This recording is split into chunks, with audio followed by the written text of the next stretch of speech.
Students, आज हम शुरू करने जा रहे हैं chapter accounting for partnership firm fundamentals. Fundamentals का मतलब basic of partnership firm, right. इस चैप्टर के अंदर आपको थ्योरी के पार्ट और इसके डिफरेंट प्रैक्टिकल के पार्ट मिलेंगे। थ्योरी आपने ऑलरेडी +1 में कर रखी है, लेकिन यहाँ पे जब आप थ्योरी को रिवाइज करोगे तो आपको ये प्रैक्टिकल में हेल्प करेगी। तो हमारा फर्स्ट टॉपिक शुरू होता है इसके थ्योरेटिकल पार्ट से। स्टेप बाय स्टेप हम इसको करते जाएंगे और आप उसके बाद प्रैक्टिकल सीखते जाओगे। तो let's discuss the theoretical portion. Students, what is a partnership? As per the Indian partnership act 1932 section 4, partnership is a relationship between persons who agreed to share the profits of a business carried on by all or any of them acting for all। Partnership है क्या? Partnership एक relation है persons के बीच में जो कि agree करती है सेम टाइप ऑफ बिजनेस करने के लिए। और बिजनेस क्यों करा जाता है? To share the profits. यहाँ पे मेंशन है to share the profit, but it doesn't mean कि अगर बिजनेस में लॉस होगा तो वो शेयर नहीं करेंगे, सेम रेशियो में वो लॉसेस को भी शेयर करेंगे, राइट। और ये बिजनेस में एक्टिविटीज कौन करेगा? जैसा कि आप देख पा रहे हो, कैरिड ऑन बाय ऑल, सारे पार्टनर्स इसमें पार्टिसिपेट कर सकते हैं, अपना काम परफॉर्म कर सकते हैं, अपनी एक्टिविटीज परफॉर्म कर सकते हैं, और उनके भी हाफ पे any of them acting for all, कोई एक पर्सन जिसको वो सिलेक्ट करते हैं वो सारे पार्टनर्स के लिए काम करता है। तो इस पॉइंट ऑफ व्यू से जो पार्टनर होते हैं वो एज अ एजेंट भी काम करते हैं और एज अ प्रिंसिपल भी काम करते हैं, राइट। और इसमें जैसे कि मेंशन है रिलेशंस बिटवीन पर्सन, तो पर्सन कितने होने चाहिए? मिनिमम टू और मोर देन 2। अगर ये 1 से हो तो ये पार्टनरशिप नहीं है, वो क्या होगा? आपका सोल प्रोप्राइटरशिप। तो minimum 2 persons are required to start the partnership firm. Nature of partnership, partnership firm की नेचर क्या है? पार्टनरशिप फर्म की nature as a legal point of view से और as a accounting point of view से separate होती है, अलग अलग होती है। जैसे कि हम अगर लीगल पॉइंट ऑफ व्यू से देखें तो पार्टनर्स और पार्टनरशिप फर्म की जो आइडेंटिटी है वो सेपरेट नहीं है। It's not a separate legal entity, they are considered as the same, right? But as a accounting point of view they are having a separate legal entity। ये है क्या? Not a separate legal entity का मतलब अगर partnership firm अपने date पे नहीं कर पाती, उसके डेट ज्यादा है और उसकी एसेट्स कम है, तो उस केस में जो पार्टनर्स हैं उनकी पर्सनल प्रॉपर्टी को यूज करके फर्म के डेट पे करे जा सकते हैं as a legal point of view. लेकिन as a accounting point of view they are having a separate legal entity. Reason कि अगर पार्टनरशिप फर्म करने के लिए बिजनेस को अमाउंट चाहिए तो वो बाहर से बोरो करेगी, लेकिन यहाँ पे क्या है? पार्टनर्स कैपिटल लेके आए हैं बिजनेस को करने के लिए, तो ये पार्टनरशिप फर्म की इंटरनल लायबिलिटी बनती है जो पार्टनर्स ने कैपिटल इन्वेस्ट करी है। तो एज पर द लॉ जो उनकी कैपिटल है उसको इंक्रीज करना और उनको वापस करना, ये पार्टनरशिप फर्म की लायबिलिटी बन जाती है। तो जब हम अकाउंट्स प्रिपेयर करते हैं उसमें हम पार्टनर्स के कैपिटल अकाउंट सेपरेट से बनाते हैं कि साल के बिगिनिंग में पार्टनर्स के पास कैपिटल कितनी थी और साल के एंड में उसमें क्या इंक्रीज और डिक्रीज हुआ, और पार्टनर्स को देने के लिए फर्म कितना लायबल है। तो उसके अकॉर्डिंगली इनकी जो होती है सेपरेट लीगल एंटिटी होती है, और लॉ के accordingly not separate legal entity. Clear students? Next है feature of partnership firm. Partnership firm के फीचर्स क्या क्या हैं? फर्स्ट है हमारा 2 और मोर पर्सन। पार्टनरशिप को करने के लिए मिनिमम 2 पर्सन चाहिए। 2 पर्सन से कम से अगर आप बोलो कि 1 पर्सन आए और बिजनेस स्टार्ट कर ले पार्टनरशिप फर्म का, तो पॉसिबल ही नहीं है। मिनिमम 2 पर्सन चाहिए। और मैक्सिमम के केस में अगर हम देखें as per the Companies act 2013, तो मैक्सिमम, ये है आपका मिनिमम, मैक्सिमम 100 पार्टनर्स हो सकते हैं। लेकिन as per the Companies Act 2014 maximum 50 members होंगे, right, as per the rule 10। तो यहाँ पे आपको देखना होगा कि आपको एज पर द 2013 पूछा गया है या एज पर 2014 पूछा गया है। मिनिमम के लिए 2 और मैक्सिमम के लिए as per 13 companies act, I am repeating it, companies act, क्योंकि पार्टनरशिप फर्म के अपने एक्ट 1932 के अकॉर्डिंगली कुछ भी मैक्सिमम के लिए प्रोविजन गिवन नहीं है। तो यहाँ पे कंपनीज एक्ट 2013 और 2014 को ही हम फॉलो करेंगे। यहाँ पे एक और कंडीशन है, क्या एक माइनर पार्टनर हो सकता है? Yes, minor can be a partner, लेकिन माइनर किस केस में पार्टनर हो सकता है? Only for the profitability.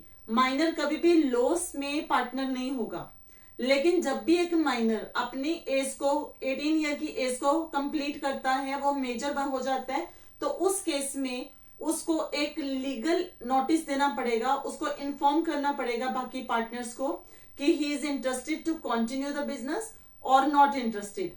अगर वो उस नोटिस को नहीं प्रोवाइड करता और पार्टनर बना रहता है, तो उस केस में अगर फर्म को लॉसेस भी होते हैं तो वो लॉस में भी पार्टिसिपेट करेगा, क्योंकि वो विलिंग है। उसने इन्फॉर्म नहीं करा कि वो पार्टनरशिप को कंटिन्यू कर रहा है या छोड़ रहा है, तो ऑटोमेटिकली वो एक लीगल पार्टनर कंसीडर होगा।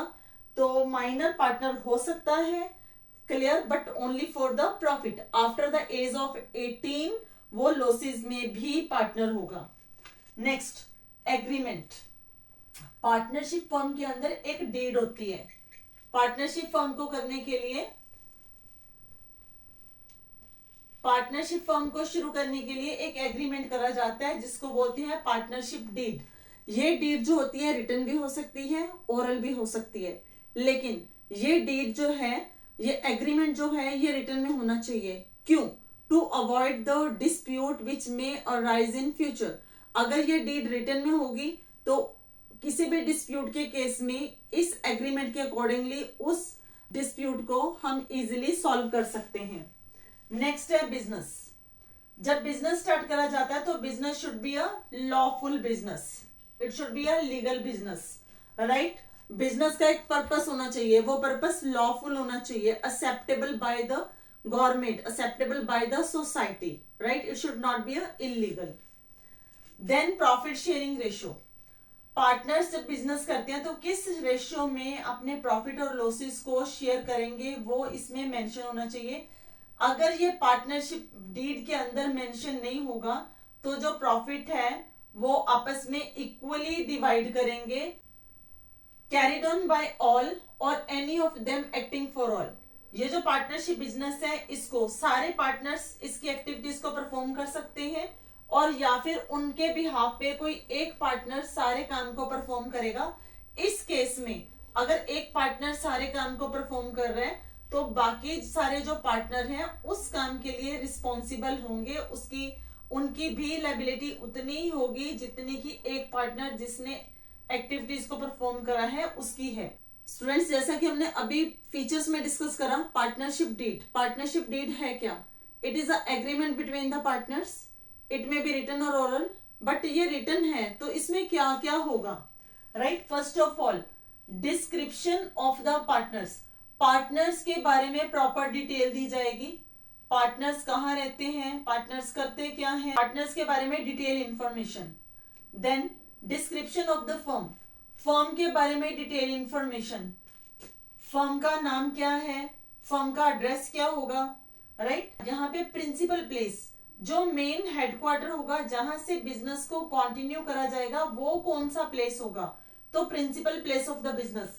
कई बार होता है कि बिजनेस जो है वो एक पर्टिकुलर प्लेस से शुरू करा जाता है, लेकिन वो थ्रू आउट इंडिया और या फिर डिफरेंट स्टेट्स में या डिफरेंट सिटीज में परफॉर्म करा जाता है, तो उसका जो मेन प्लेस होगा वो कहाँ पे होगा।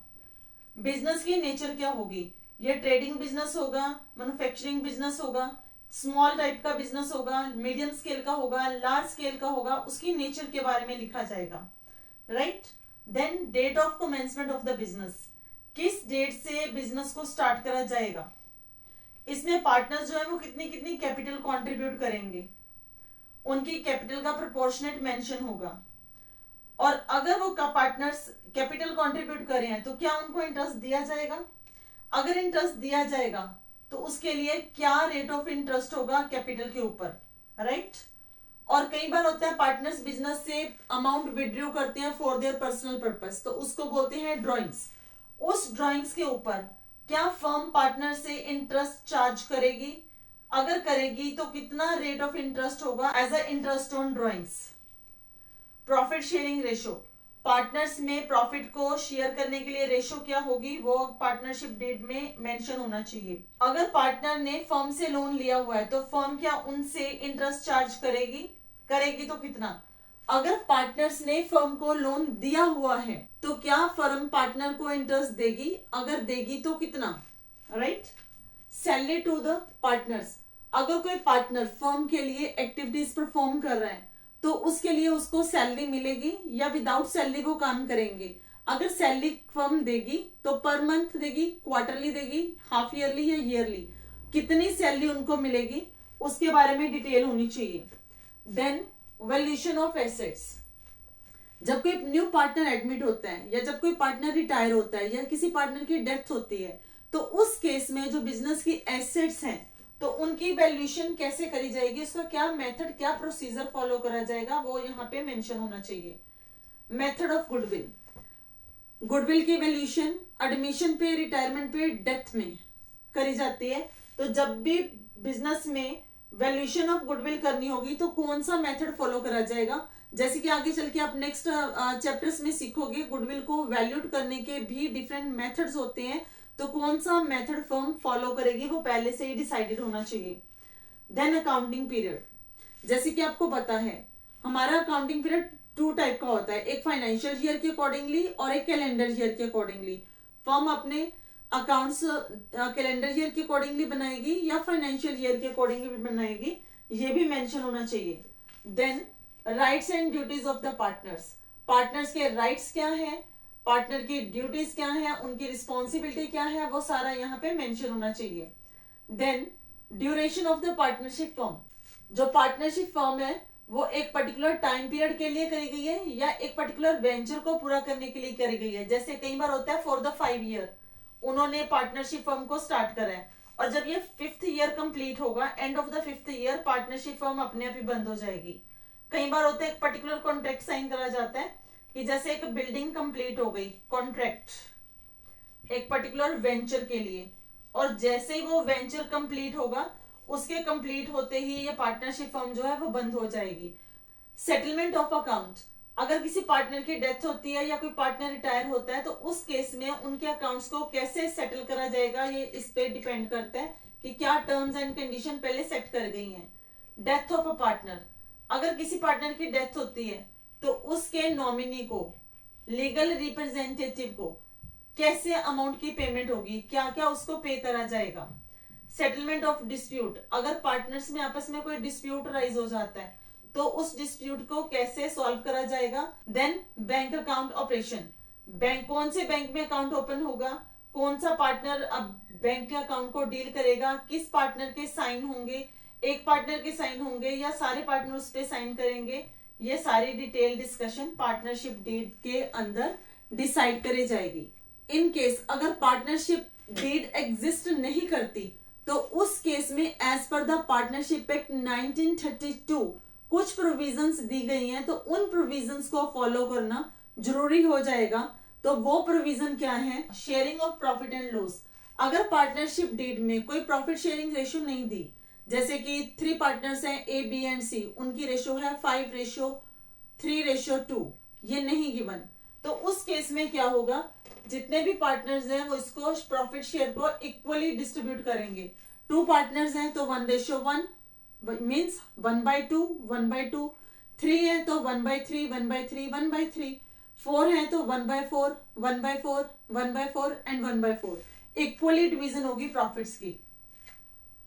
अब जो पार्टनर्स ने कैपिटल पार्टनरशिप फर्म में इन्वेस्ट करी है उसके ऊपर कोई इंटरेस्ट नहीं दिया जाएगा in the absence of deed, right.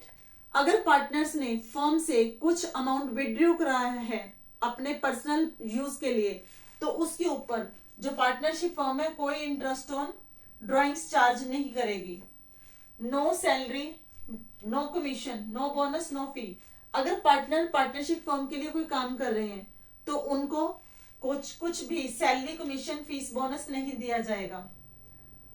अगर पार्टनरशिप फर्म ने पार्टनर से कोई लोन ले रखा है तो उसके ऊपर 6% पर एनम के अकॉर्डिंगली इंटरेस्ट जो है वो पार्टनरशिप फर्म पार्टनर्स को देगी। लेकिन अगर पार्टनर्स ने फर्म से लोन लिया हुआ है तो उसके ऊपर जो फर्म है वो पार्टनर से कुछ भी इंटरेस्ट नहीं लेगी। Last, admission of a new partner without the consent of all partners, new partner cannot be admitted.